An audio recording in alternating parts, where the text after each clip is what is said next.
Hello student, मैं doctor Archana Singh, diet प्रवक्ता, जिला शिक्षा एवं प्रशिक्षण संस्थान फिरोज़ाबाद। आज के ऑनलाइन क्लास में मैं आप सभी लोग का स्वागत करती हूँ। इससे पहले भी मैं कई चित्रकारों के बारे में ऑनलाइन क्लासेस के माध्यम से आप लोग को बता चुकी हूँ। आज कला शिक्षण विषय के अंतर्गत प्रसिद्ध साहित्यकार, चित्रकार श्री रविंद्रनाथ टैगोर के बारे में मैं चर्चा करूँगी। यह एक ऐसे व्यक्तित्व से परिपूर्ण चित्रकार थे जिन्होंने लगभग 60 वर्ष की उम्र के पश्चात चित्रकला में रुचि दिखाई। तो चलिए शुरू करते हैं प्रसिद्ध साहित्यकार एवं चित्रकार रविंद्रनाथ टैगोर के बारे में। बहुत साहित्य के लोग तो मेरे ख्याल से मोस्टली स्टूडेंट जो है रविंद्रनाथ टैगोर के बारे में जानते होंगे, लेकिन ये बहुत कम लोग जानते होंगे कि ये साहित्यकार के साथ साथ एक प्रसिद्ध साहित्यकार के साथ साथ प्रसिद्ध चित्रकार भी थे। तो आज हम इनके चित्रों के बारे में जानेंगे, इनके रंग लगाने की तकनीकी, इनके विषय, इनकी किस प्रकार ये चित्र करते थे। तो इसके बारे में हम स्टार्ट करते हैं। रविंद्रनाथ टैगोर चित्रकला के क्षेत्र में मात्र रंग और रेखाएं ही कोई संदेश नहीं देती, बल्कि उसमें ध्वनि होती है, लय होता है, जिनका अंतिम उद्देश्य कलाकार की आंतरिक और बाह्य कल्पना का संप्रेषण एवं एक समानुपातिक समग्रता का विकास करना होता है। ये शब्द हैं अपनी शताब्दी के बहुचर्चित साहित्यकार, विचारवेत्ता, संगीतकार एवं चित्रकार रविंद्रनाथ टैगोर के। उनके साहित्य व्यक्तित्व की चर्चा और रचनाओं का प्रसार तो पर्याप्त मात्रा में हो चुका है, किंतु वे एक सफल रचनात्मक चित्रकार तो थे ही, इससे अधिक लोग नहीं जानते होंगे। भारत में ही नहीं, विश्व भर में उनकी नोबेल पुरस्कार प्राप्त किस सन में 1912 या 1913 साहित्य कृति जैसे कि गीतांजलि की अनुगुंज आज भी सुनाई दे रही है। कला सर्जक विश्व कवि रविंद्रनाथ टैगोर की सृजन शक्ति वास्तव में अजेय, अपरिमेय तथा विलक्षण थी। इसका प्रमाण हमें उनकी रचनाओं को देखने से सहज ही मिल जाता है।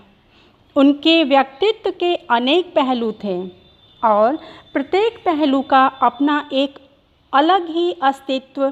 साहित्य, संगीत और चित्रकला तीनों का संगम गुरुदेव की प्रवृत्ति में हुआ था।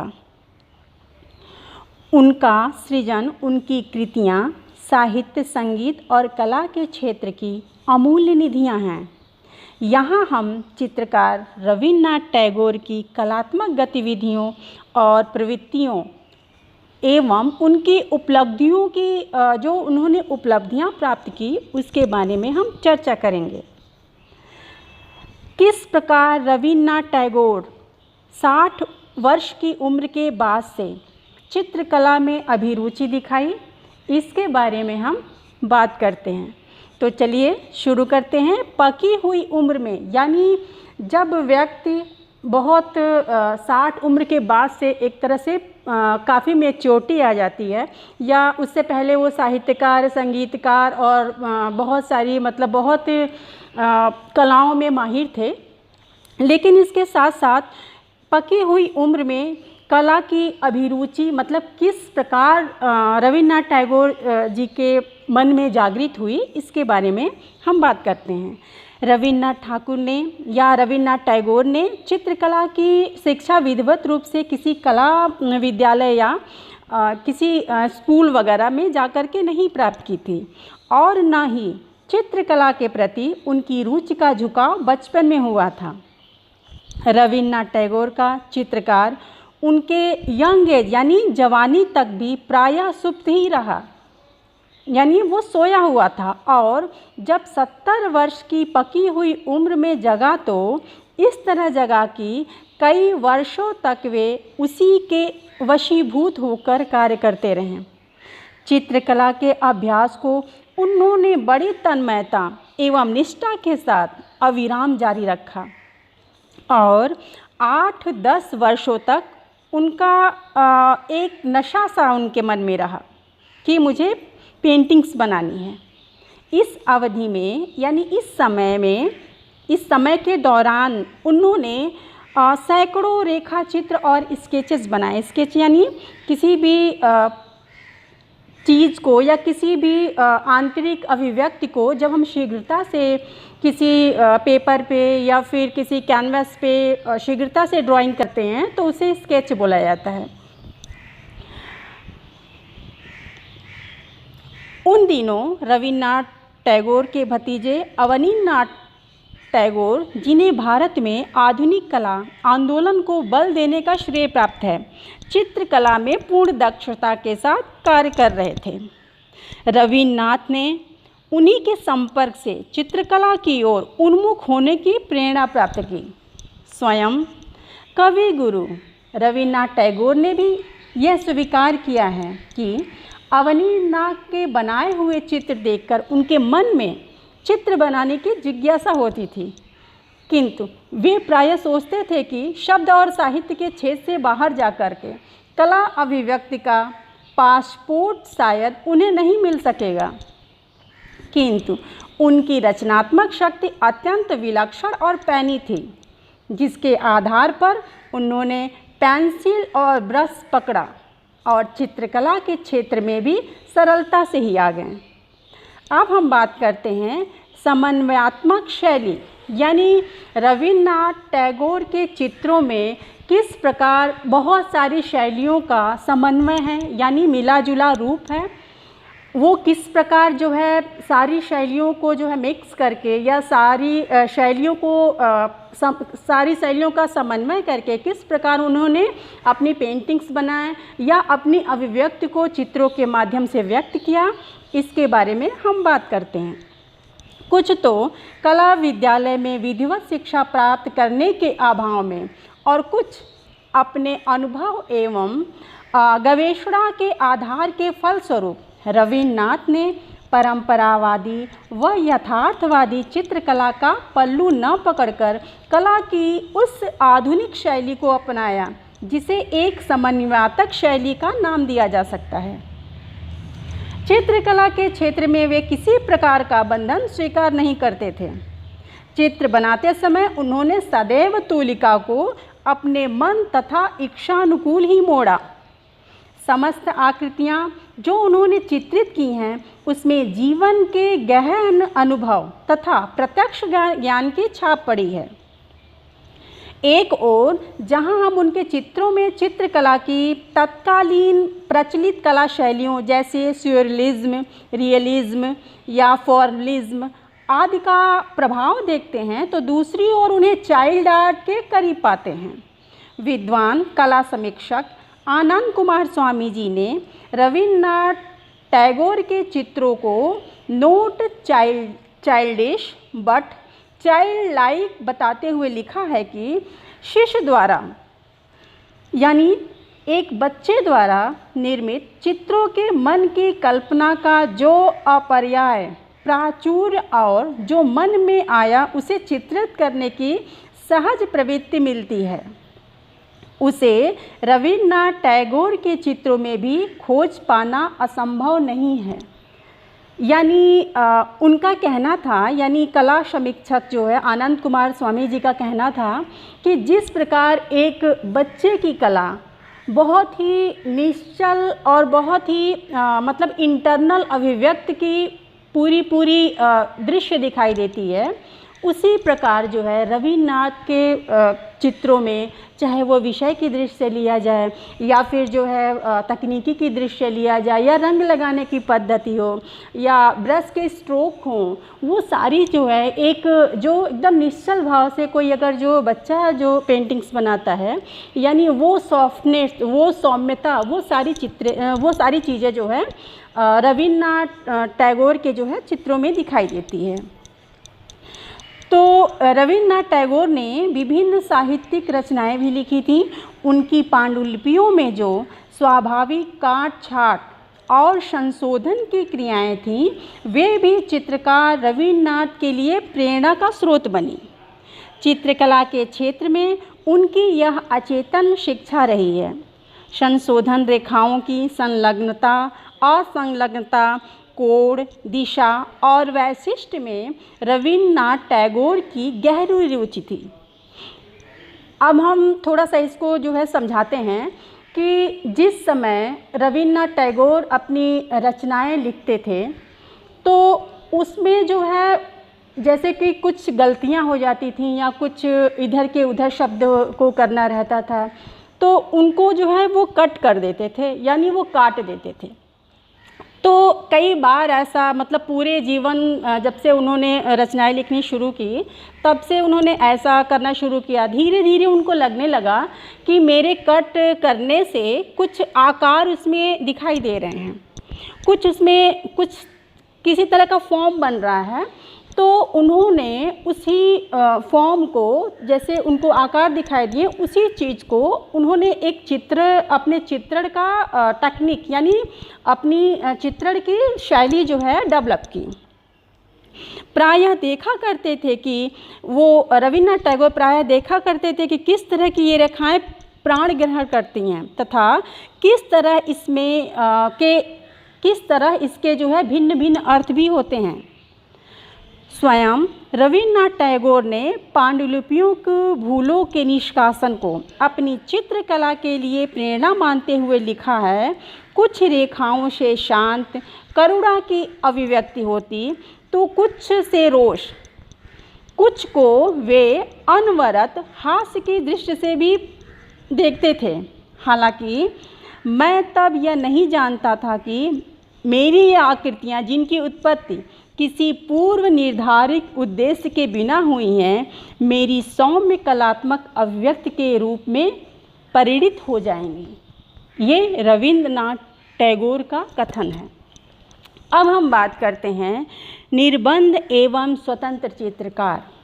जिस समय पुनः जागरण चल रहा था, यानी हमारे इंडिया में पुनः जागरण शैली चल रही थी, तो उस समय वॉश टेक्निक लगभग पूरे इंडिया में या फिर एक जगह जगह जो है व्याप्त थी। सब लोग जो है मोस्टली जो है वॉश टेक्निक में काम कर रहे थे।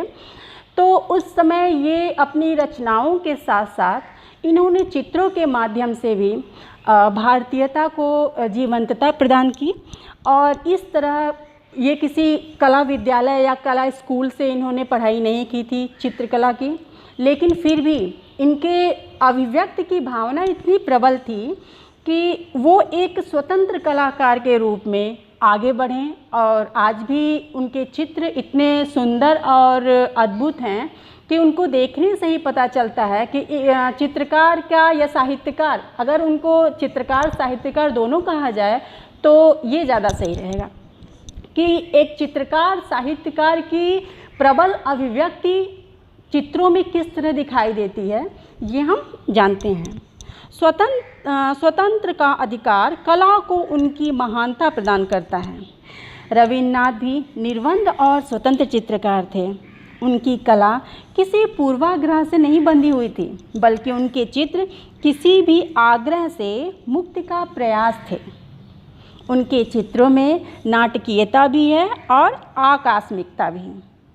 उनके समस्त चित्र सेंसेशन की तीव्र अनुभूति कराते हैं। उन्होंने जो चित्र बनाए उसमें प्रकृति और मनुष्य के मध्य एक घनिष्ठ सामंजस्य देखने को मिलता है। मन का अचिंतित निराकार कब और कैसे आकार ग्रहण करता है, किस प्रकार वह रंगों और रेखाओं में फूट पड़ता है, यह रवीन्द्रनाथ टैगोर के चित्रों में देखा जा सकता है। टैगोर की कला रेखाओं और लावण्य माधुर्य की परंपरा से संबद्ध रही है।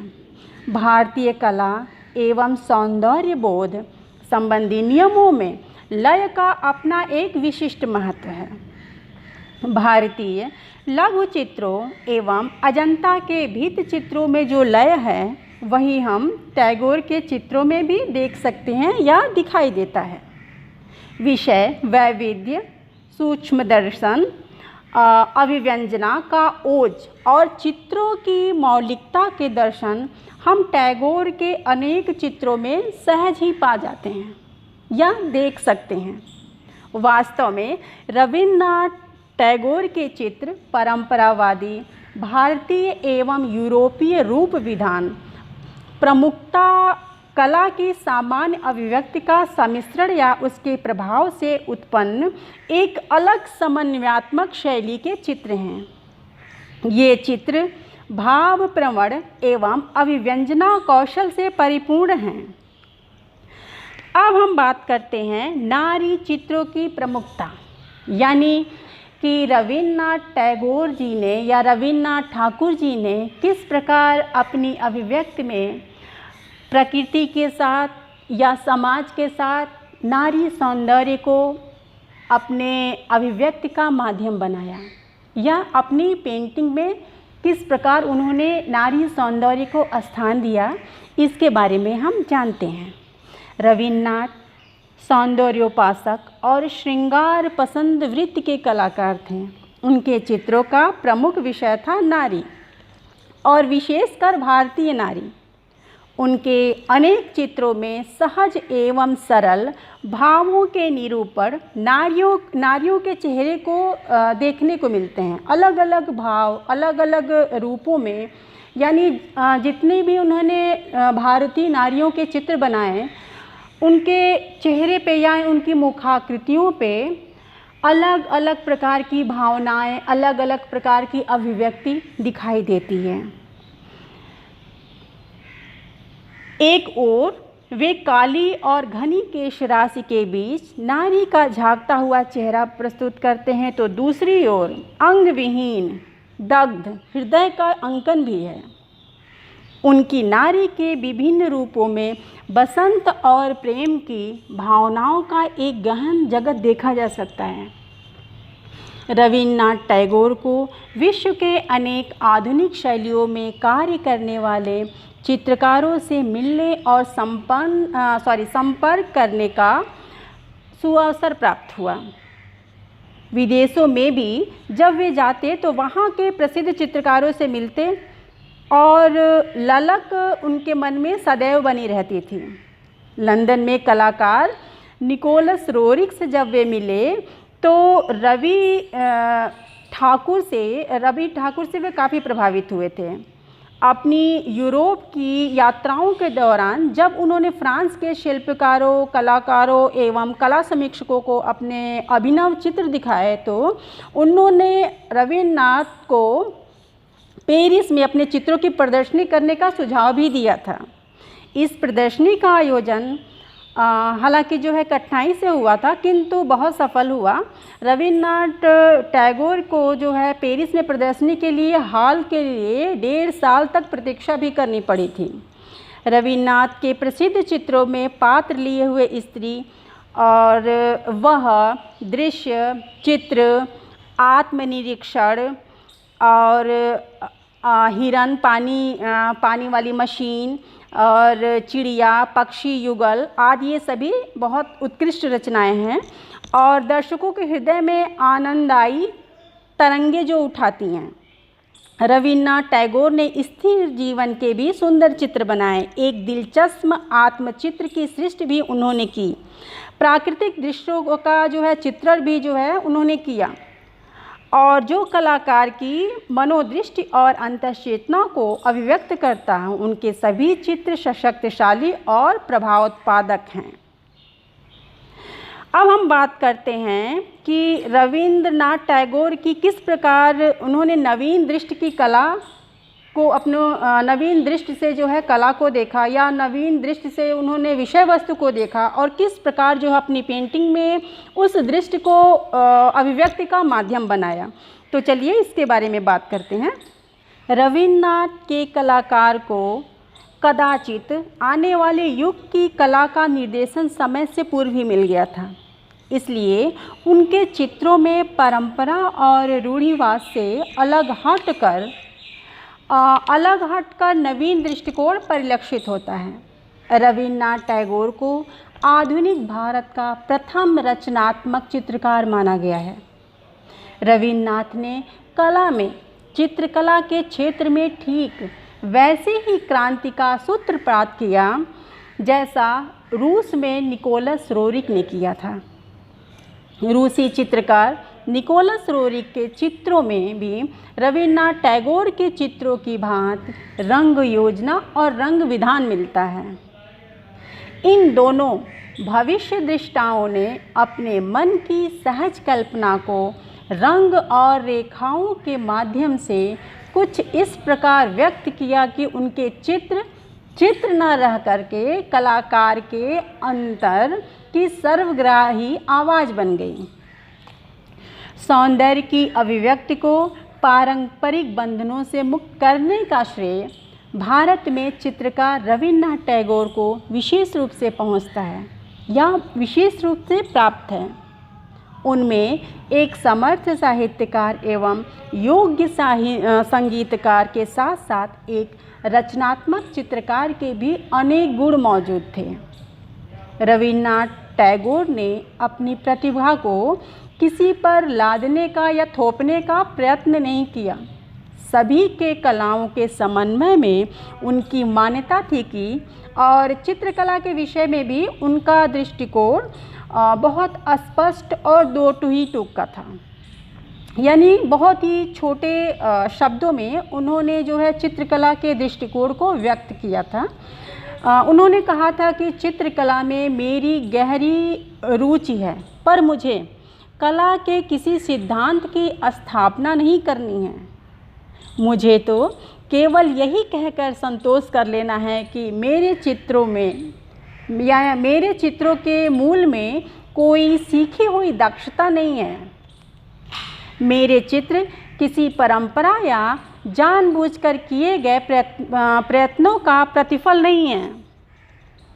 इनका जन्म तो सहज कला प्रवृत्ति या रेखाओं और रंगों के सामंजस्य एवं संघात तथा मेरी रुचि और प्रसन्नता के कारण ही हुआ है। रवीन्द्रनाथ टैगोर ने जिस प्रकार का एक साहित्यकार संगीतकार के रूप में अपनी पूर्ण सृजनात्मक मेधा का परिचय दिया, उसी प्रकार का एक चित्रकार के रूप में भी वे पूर्णतः कला सर्जक कहलाएं। उनकी चित्रकला में मानवतावाद और राष्ट्रवादी दृष्टिकोण के स्पष्ट दर्शन होते हैं। मानव प्रेम से ओतप्रोत उनकी कवित्वमय कलाकृतियाँ भारतीय चित्रकला की महान निधियाँ हैं। तो आज मैंने इस वीडियो के माध्यम से चित्रकार, संगीतकार, साहित्यकार रवीन्द्रनाथ टैगोर जी के बारे में आप लोग को बताया। और नेक्स्ट वीडियो में मैं कोई दूसरा विषय लेकर के आप लोग के सामने प्रस्तुत करूँगी। तो आज तक के लिए धन्यवाद।